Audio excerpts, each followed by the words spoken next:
నిజంగా అంటే ఇంకో 10 రోజుల్లో ఎన్నికలు రాబోతున్నాయి అన్నా కూడా స్వేచ్ఛగా మాట్లాడుకోవడానికి భయపడి బతకాల్సిన పరిస్థితి అంటారా? అట్లాగే ఉందిగా రాష్ట్రంలో.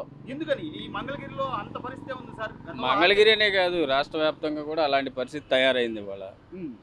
ఇప్పుడు పోనీ వీళ్ళ నాన్నగారు రాజశేఖర రెడ్డి గారు ఉన్నప్పుడు ఎలా ఉందా సార్ పరిస్థితి? రాజశేఖర రెడ్డి గారి పరిపాలన బాగుందండి, దాన్ని కాదని ఎవరంటారు. మరి ఏ ఉద్దేశంతో వేశారంటారు జగన్మోహన్ రెడ్డి గారికి? ఏ ఉద్దేశంతో ఓట్లు వేశారు? జగన్ మీద పెద్ద సదుద్దేశం లేకున్నా కానీ రాజశేఖర రెడ్డి గారి పరిపాలన చూసి అట్లాగే పరిపాలన చేస్తారని ఆయన బిడ్డగా ఏదో చేస్తారు ప్రజలందరూ కూడా అది అలా భావించి ఓట్లు వేశారు.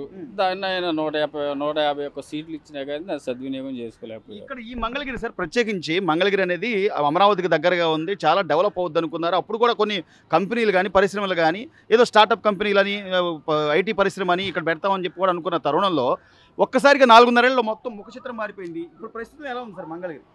ఎలాగుందండి ఇప్పుడు పరిస్థితి? ఏం బాగాలేదండి. ఇప్పుడు పొలాలు కూడా రేట్లు పడిపోయినాయి, బాగా కొనే పరిస్థితి లేదు. ఇప్పుడు ఆర్కే గారు మళ్ళీ ఇంకోసారి నమ్మండి, మన జగనన్న నమ్మండి, బీసీ మహిళలు నిలబెట్టాడు ఈసారి అంటున్నారు. ఇక అదంతా ప్రజలు నిర్ణయించుకోవాలండి. ఇప్పుడు మనకి ఏ గవర్నమెంట్ వస్తే మేలు అవుతుంది అనేది ప్రజలు నిర్ణయించుకోవాలి. అది ఎవరు చెప్పేది కాదు, ఎవరి కాళ్ళకి వ్యక్తిగతంగా ఉండాలి అభిప్రాయం అనేది ఒకటి. ఏదో వాళ్ళు చెప్పారనో ఓటేసాము, వీళ్ళు చెప్పారని ఓటేసామనే ఆలోచన కాకుండా ప్రజలు ఎవరి కాళ్ళు ఏ గవర్నమెంట్లో మనం లబ్ధి చెందుతాము, ఏ గవర్నమెంట్ అయితే మనకు డెవలప్మెంట్ వస్తుంది, ఏ గవర్నమెంట్ అయితే మన పిల్లలకి భవిష్యత్తు ఉంటుంది, మనకు భవిష్యత్తు ఉంటుంది అనేది ఒకటి ఆలోచించుకొని ప్రతి మనిషి కూడా ఓటు వేయాలి. ఇవాళ లోకేష్ గారి మీద ఎస్పెషల్లీ ఇక్కడ లోకేష్ గారు నిలబడ్డారు. గతంలో ఆయన అప్పుడు రాష్ట్ర ముఖ్యమంత్రి కొడుకుగా ఎక్కడైనా కూడా నిలబడచ్చు, గెలిచే అవకాశాలు ఉన్న చోట ఆయన నిలబడచ్చు. కానీ మంగళగిరిలోనే నేను గెలిచి తీరతా అని చెప్పి ఆయన అప్పుడు నామినేషన్ వేయడం కానీ లేదా ఓడిపోవడం కానీ, ఓడిపోయిన తర్వాత కూడా జనాల్లో ఉంటున్నాడు అంటున్నారు. మీ అభిప్రాయం ఏంటి సార్? లోకేష్ గారి గురించి మీ అభిప్రాయం ఏంటి? ఓడిపోయిన ఈ 5 సంవత్సరాలు మంగళగిరిలో ఉండి అనేక కార్యక్రమాలు చేపట్టారు.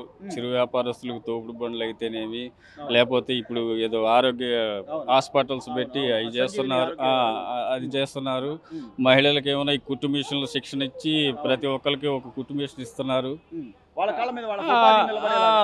స్వయం ఉపాధి ఎవరు బ్రతకాళ్ళు బ్రతికేటట్లుగా కొన్ని ఏర్పాట్లు అయితే చేస్తున్నారు.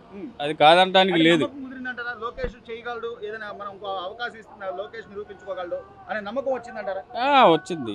ఇప్పుడు లోకేష్ వస్తే ఎంతో కొంత అభివృద్ధి జరిగే మాట వాస్తవేనండి, దాన్ని ఎవరు కొట్టిపారేయడానికి లేదు. కుల ప్రాతిపదికన సార్ ఇప్పుడు బీసీ మహిళని తీసుకొచ్చారు. ఇప్పుడు మన రాష్ట్రంలో ఉన్న దౌర్భాగ్యం ఏంటంటే అండి, ఈ కులాలు మతాలు అనేది ఒక రాజకీయ నాయకులు రెచ్చగొట్టి ప్రజల్ని ఇట్లా భయభ్రాంతులకు గురి చేస్తున్నారు. కానీ కులం మతం అనేది కూడిపెట్టదండి. ఎవరు బ్రతుకు వాళ్ళు స్వచ్ఛందంగా బ్రతకగలిగినప్పుడే అభివృద్ధి అనేది ఉంటుంది. కానీ ఇట్లా కులాలు మతాలతో రెచ్చగొట్టి జనాన్ని కొట్లాటలు లేదా ఘర్షణలు జరిగి ఎవరికి మేలండి ఇది? ఎవరికి పరిపాలన చూసిన తర్వాత కూడా ఇంకా కులం మన అమ్మాయిలే మన కులపోళ్ళే అని ఆలోచిస్తారంటారు. కొంతమందికి ఇంకా ఆలోచనలోనే ఉన్నారండి. వీడు మన కులం, వీడు మన మతం, ఈ ఆలోచనలు ఎప్పుడైతే ప్రజలు బయటకు వస్తారో అప్పుడు రాష్ట్రం అనేది ముందుకెళ్ళడానికి అవకాశం ఉంటుంది. ఓవరాల్ గా సార్, ఓవరాల్ గా అయితే కొంచెం అవకాశాలు లోకేష్ గారికి ఎక్కువ ఉన్నాయంటారా? ఇక్కడ లోకేష్ గారు ఈసారి గ్యారంటీ గెలుస్తారు, అందులో డౌట్ ఏం లేదు. మంగళగిరిలో లోకేష్ గారు గెలుస్తారు. మరి లావణ్య గారు అంటే వాళ్ళ అమ్మగారు లేకపోతే వాళ్ళ తాతగారి పేరు సరే, ఇప్పుడు అవన్నీ గతం అండి. గతాన్ని ఇప్పుడు జనాల్లో ఉన్నాడు. ఇప్పుడు ఏ నాయకుడు మనకు అందుబాటులో ఉన్నాడు, ఏ నాయకుడి ద్వారా మనకి లబ్ధి జరిగిద్ది అనే ఆలోచన ప్రజలకు వచ్చింది. దాన్ని బట్టి లోకేష్ గారికి ఓటేస్తారు 100%. అందులో డౌట్ ఏం లేదు. ఉంది. అన్న ఏంటన్న పరిస్థితి మంగళగిరి నియోజకవర్గం? గతంలో లోకేష్ గారు ఇక్కడ నిలబడితే ఆయన ఓడిపోయారు, ఓడిపోయిన జనాల్లో ఉంటున్నాడు అంటున్నారు. ఇప్పుడు ముగ్గురు మారిన తర్వాత లావణ్య గారి పేరు తీసుకొచ్చారు. అంటే ఆవిడకి ఏదో కులపోట్లు ఉన్నాయనో లేకపోతే సామాజిక వర్గం అని. నిజంగా కులం చూసి ఓట్లేసే పరిస్థితి ఉందా ఇప్పుడు? కులం కాదండి, అభివృద్ధి చేసే దాన్ని బట్టి చూస్తారు ఎవరైనా. సో మీ ఆలోచన ఏంటన్నా, ఎవరు గెలిచే అవకాశాలు ఉన్నాయి అనుకుంటున్నారు? నాకు తెలిసి లోకేష్ అనుకుంటున్నారు జనం. లోకేష్ ఎందుకని? లోకేషే ఎందుకు? ఎందుకంటే ఫస్ట్ ప్రభుత్వంలో బాగాలేదు. ఇప్పుడు ట్రాక్టర్ 5,000 అంటుంది. ట్రాక్టర్ 5,000 ఇసుక సామాన్యుడు ఇల్లు కట్టుకోగలరా? కుదరదు, కట్టుకోలేదు. ఈసారి అయితే మార్పు ఉంటుంది అంటారు, గవర్నమెంట్ మార్పు ఉంటుందా?